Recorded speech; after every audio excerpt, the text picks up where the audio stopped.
दोस्तों आज हम डिस्कस करेंगे इंडियन पीनल कोड की सेक्शन 23 एंड 24 के बारे में। तो आइए हम देखते हैं सेक्शन 23 क्या कह रहा है। Wrongful gain and wrongful loss के बारे में 23 में बताया गया है। तो दोस्तों हम देखते हैं wrongful gain and wrongful loss होता क्या है। रॉन्गफुल गेन मीन्स कि अनलॉफुली मीन्स द्वारा किसी व्यक्ति को जो कि लीगली इंटाइटल्ड नहीं है उस प्रॉफिट को लेने के लिए और उसे इलीगल तरीके से अनलॉफुली मीन्स द्वारा उसे उस प्रॉपर्टी को गेन कराना। एंड रॉन्गफुल लॉस मीन्स क्या होगा, इसका जस्ट अपोजिट, जो प्रॉपर्टी में इंटाइटल्ड है, जो उसका हकदार है, उसे उस प्रॉपर्टी से उसको उस प्रॉपर्टी से छीन के या उसे उस प्रॉपर्टी से वंचित करके और उसे लॉस कराना, उसे हानि कराना, इसे कहते हैं रॉन्गफुल लॉस। अब अपन देखते हैं दोस्तों कि ये wrongful gain and wrongful loss किस किस तरीके से हो सकता है। तो wrongful loss and wrongful gain दो तरीके से होता है दोस्तों। या तो आप प्रॉपर्टी को रॉन्गफुली तरीके से अपने पास डिटेन करके रख रहे हो और दूसरा है रॉन्गफुली तरीके से आप उसे एक्वायर कर रहे हो। दो तरीके से रॉन्गफुल गेन हो सकता है। एंड दोस्तों अपन देखते हैं कि रॉन्गफुल लॉस कितने तरीके से हो सकता है, वो भी एक या दो तरीके से होता है। अपन देखते हैं रॉन्गफुल, या तो रॉन्गफुली वो किसी wrongfully when such person is wrongfully kept out of any property as well as when such person is wrongfully deprived of property। या तो उससे, यानी कि जो प्रॉपर्टी का हकदार है, लीगली इंटाइटल्ड है, उससे आप क्या करा रहे हैं, संपत्ति को उससे सदोष अलग रख रहे हैं रॉन्गफुली तरीके से, उससे प्रॉपर्टी को अलग उससे आउट कर रहे हैं, या फिर दूसरा है उसे सदोष उसकी प्रॉपर्टी से वंचित कर रहे हैं, डिप्राइव्ड कर रहे हैं। ये दो तरीकों से रॉन्गफुल लॉस होता है।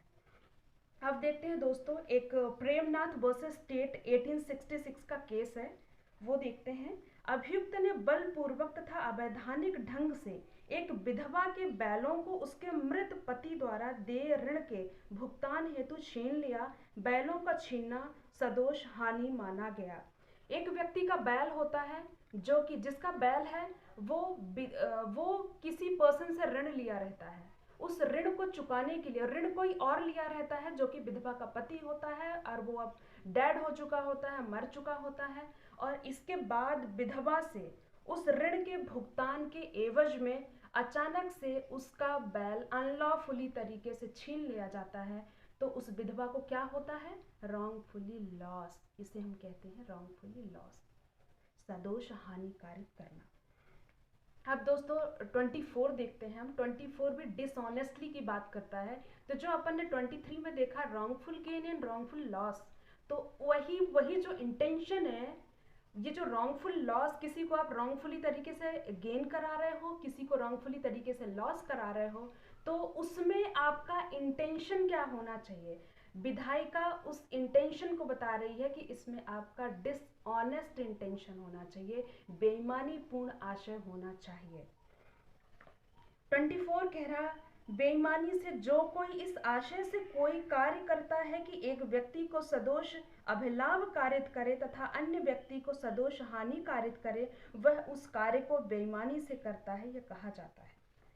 आप किसी एक व्यक्ति को लाभ कारित करा रहे हो, किसी अन्य व्यक्ति को हानि कारित करा रहे हो, तो ये जो आपका ये सब कार्य करने के पीछे जो आपका इंटेंशन है, जो आपकी मंशा है, वो देखी जा रही है कि वो कैसी है। अगर वो आप ये काम डिसऑनेस्टली कर रहे हो, बेईमानी से कर रहे हो, तो ये सेक्शन 4 कहती है कि 23 का जो भी जितने भी कंटेंट्स हैं, ग्राउंड्स हैं, वो तभी कंप्लीट होंगे, रॉन्गफुल गेन रॉन्गफुल लॉस तभी होंगे जब आपके एक्ट में आपका डिसऑनेस्ट इंटेंशन होगा।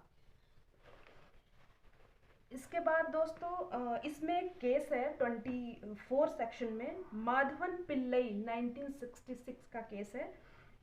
इस बात में एक व्यक्ति को बेईमानीपूर्ण आशय से युक्त माना जाएगा यदि संपत्ति को लेते समय उसका आशय अवैध ढंग से संपत्ति का लाभ प्राप्त करना, या तथा जो व्यक्ति संपत्ति को इस प्रकार प्राप्त करता है वो विधिक रूप से उसका हकदार नहीं है। जिसको आप रॉन्गफुली मीन्स द्वारा प्रॉपर्टी गेन करा रहे हो वो उसका इंटाइटल्ड नहीं है। और जिससे आप सदोषपूर्ण रॉन्गफुली मीन्स से उससे छीन रहे हो, उसे उस प्रॉपर्टी से अलग कर रहे हो या डिप्राइव कर रहे हो, वंचित कर रहे हो, मेन हकदार लीगली इंटाइटल्ड वही पर्सन है। यही कहते हैं अगर आपका इंटेंशन डिसऑनेस्ट है तो वो रॉन्गफुली लॉस और रॉन्गफुली गेन होगा। ओके दोस्तों, इस वीडियो में इतना ही। कल हम मिलते हैं नेक्स्ट वीडियो के साथ। Okay, bye bye.